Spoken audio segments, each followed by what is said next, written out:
we have a partnership, an alliance of partners who share common values and common goals. We can have discussions, we can have disagreements here and there, but on the whole, I have to say that in the past year we've had agreement, not only on goals, but how to reach them, and I think we're pursuing them successfully.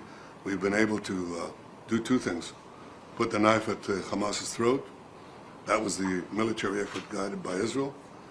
And the other effort was to isolate Hamas in the Arab and Muslim world, which I think the President did brilliantly with his team. So those two things produced the hostages. Nobody believed we'd get them out. It was done by a cooperative effort on the Turks, on the question of the Turks.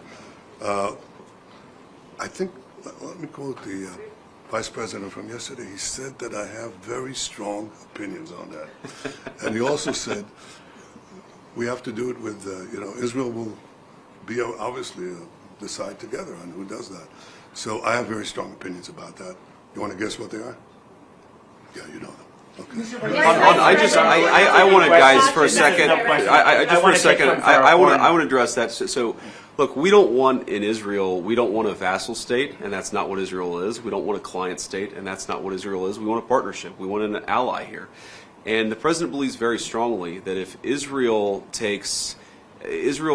honestly, with our Gulf Arab allies, can play a very positive leadership role in this region, to where, frankly, the United States can care less about the Middle East because our allies in the region are stepping up and taking control and taking ownership of their area of the world.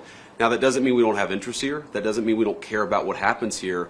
But we actually see this as an opportunity to build on the Abraham Accords. I think this Gaza deal is a critical piece of unlocking the Abraham Accords. But what it could allow is an alliance structure in the Middle East that perseveres, that endures, and that allows the good people in this region of the world to step up and take ownership of their own backyard. That's in the United States' best interest. I happen to think that it's in Israel's best interest too.